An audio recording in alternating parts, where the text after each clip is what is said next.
ایسی اللہ تعالیٰ اس کی مدد فرمائے، ایسی اس کے لیے اللہ رب العزت راہیں کھولیں۔ اور یہ ایک جگہ پر نہیں، کئی جگہوں پر اللہ تعالیٰ کا فرمان کہ وَمَن يَتَّقِ اللَّهَ يَجْعَل لَّهُ مَخْرَجًا وَيَرْزُقْهُ مِنْ حَيْثُ لَا يَحْتَسِبُ، کہ جو اللہ سے ڈرتا ہے تو اللہ تعالیٰ اس کے لیے ہر تنگی سے نکلنے کا راستہ بناتا ہے، اور اس کو ایسی جگہ سے رزق عطا فرماتے ہیں جہاں سے اس کو وہم و گمان بھی نہیں ہوتی، یعنی وہ سوچ بھی نہیں سکتا کہ یہاں سے بھی مجھے روزی مل سکتی، ایسی جگہوں سے اللہ رزق عطا فرماتے ہیں۔ لیکن شرط کیا ہے؟ اللہ کا ڈر ہو۔ اب اللہ کے ڈر میں کیا ہے؟ جب ڈرے گا انسان تو اللہ کی اطاعت بھی کرے گا مکمل۔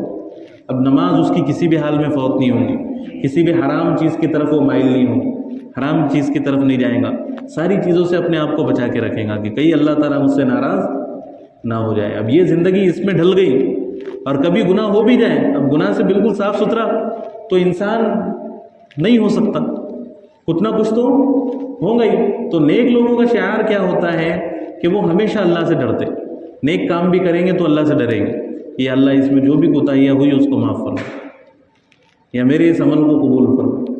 کوئی گناہ ہو گیا تو اس وقت تک چین نہیں آئے گا جب تک کہ معاف نہ کرا لے اللہ تعالیٰ سے، رو دھو کر، جب تک توبہ نہ کر لے مکمل اس وقت تک ان کو چین نہیں آتا۔ اور یہ گناہوں کے اوپر ڈٹتے نہیں کہ بھئی ایک گناہ کر لیا اب پابندی سے کرتے جا رہے ہیں اس گناہ کو، ہے نا۔ اب جیسے مثال کے طور پر جھوٹ کوئی شخص بولتا ہے، اب نیک لوگوں کی متقین کی صفت کیا ہوں گی کہ وہ تو کبھی جھوٹ نہیں بولیں، لیکن کبھی کبھار اگر نکل جائے زبان سے، اب انسان ہے، غلطیوں کا پتلا ہے، کبھی نکل جائے تو وہ فوراً اللہ رب العزت کی بارگاہ میں توبہ کر لیں۔ ایسا نہیں کہ بھائی اب تو نکل گیا ایک بار تو چلو بولتے رہو، بعد میں اکٹھی توبہ کر لیں، تو یہ متقین کی صفت نہیں ہے۔ ایک گناہ ہوا فوراً توبہ کرو، پھر دوبارہ وہ گناہ نہیں ہوگا، ہے نا۔ اور اب ہو جائے تو پھر توبہ کر لو، بار بار ہو تو بار بار توبہ کرو، ہے نا۔ تو اللہ رب العزت اس توبہ کو قبول فرمائیں گے، لیکن ہر توبہ میں عزم یہ ہونا چاہیے کہ دوبارہ نہیں کروں۔ اب جیسے مثال کے طور پر کسی شخص کو تمباکو کھانے کی عادت ہے، کوئی نشہ کرنے کی عادت، اب اس نے پکا ارادہ کر لیا کہ میں کسی بھی صورت میں اس نشے کو دوبارہ ہاتھ نہیں لگاؤں گا۔ اب جس وقت اس نے چھوڑا اس وقت تو اس کا پکا ارادہ ہے کہ نہیں لگاؤں گا، لیکن ہوا ایسا کہ ایک آدھ گھنٹے کے بعد میں دوبارہ اس نے ہاتھ لگا ہی لیا، دوبارہ اس کو لے ہی لیا، ہے نا۔ تو اب ایسی صورت میں ابھی اس کو گناہوں کے اوپر قیاس کر کے دیں۔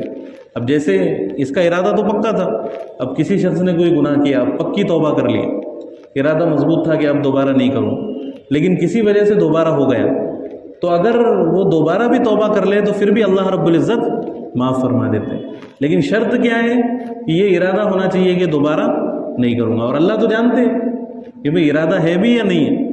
ایسا نہیں کہ بھئی ابھی کر لیا چلو معافی مانگ لو، لیکن ارادہ ہے دل میں اندر کہ نہیں ابھی تو معافی مانگ لی لیکن بعد میں اور کروں گا ایک گھنٹے کے بعد، تو پھر یہ توبہ ہی نہیں ہوگی، ہے نا۔